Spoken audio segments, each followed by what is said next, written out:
Hi friends, ఈ రోజు prawns curry తయారు చేసే విధానం షేర్ చేయబోతున్నాను. తప్పకుండా ఇదే విధంగా ఒకసారి ట్రై చేసి మీకు ఎలా ఉందనేది కామెంట్స్లో తెలియచేయండి. ఫ్యామిలీతో ఫ్రెండ్స్తో వీడియోని షేర్ చేస్తుండండి. ఇప్పటి వరకు కూడా నా వీడియోని సబ్స్క్రైబ్ చేయని వాళ్ళు సబ్స్క్రైబ్ చేసుకోండి.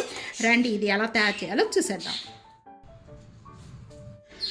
హాయ్ ఫ్రెండ్స్, నమస్తే, వెల్కమ్ టు అనూస్ కిచెన్. ఈరోజు రొయ్యల కర్రీ తయారు చేసుకునే విధానం షేర్ చేయబోతున్నాను. రొయ్యల కర్రీ తయారు చేసుకోవడానికి నేను ఇక్కడ 1 కిలో రొయ్యలు తీసుకున్నానండి. ఈ సైజు రొయ్యలు ఇవి బాగా 3-4 టైమ్స్ వరకు కూడా బాగా క్లీన్ చేసుకోవాలి. మీకు క్లీనింగ్ కావాలి అనుకుంటే కనుక నేను ఆల్రెడీ వీడియో పెట్టాను, చూడండి.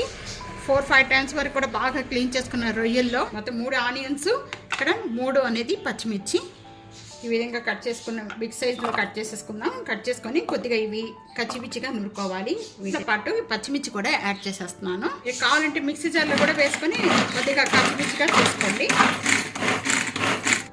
ఈ విధంగా చేసుకోవాలి పీసెస్ అన్నీ కూడా.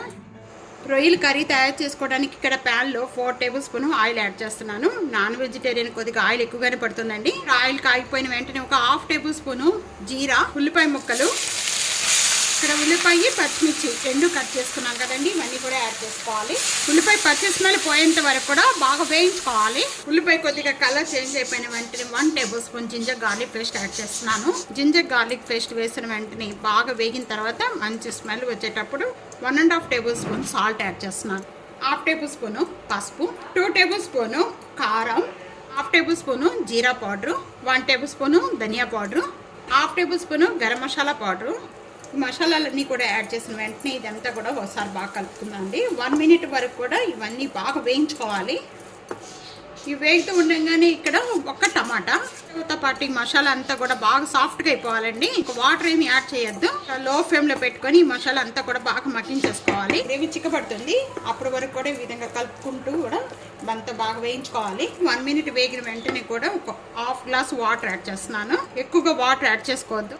ఇక్కడ 1/2 గ్లాస్ వాటర్ యాడ్ చేసుకున్న వెంటనే ఇక్కడ మనం బాగా క్లీన్ చేసుకున్న రొయ్యలు ఇవన్నీ కూడా దీంట్లో యాడ్ చేసేస్తున్నాను. ఈ రొయ్యలకి మసాలా అంతా కూడా బాగా పట్టించేసేయాలి. ఇక్కడ ఈ రొయ్యలు కలిపిన వెంటనే కూడా ఇక్కడ మొత్తం హై ఫ్లేమ్లో పెట్టుకొని ఒక 2 మినిట్స్ వరకు కూడా ఈ మసాలాతో పాటు కలుపుతూ కూడా వేయించుకోవాలి. విధంగా మగ్గిపోయిన వెంటనే కూడా ఇది మీడియం ఫ్లేమ్లో పెట్టి మూత పెట్టేసేసుకొని మీడియం ఫ్లేమ్లో మగ్గించేసుకుందాం. ఒక 5 మినిట్స్ వరకు ఓపెన్ చేద్దాం.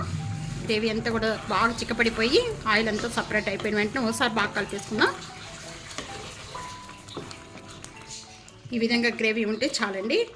ఈ రైస్లోకి, చపాతీలోకి అన్నిట్లో కూడా బాగుంటుంది. కొంచెం ముందు కొద్దిగా కొత్తిమీర, స్టవ్ బంద్ చేసేసుకుందాం.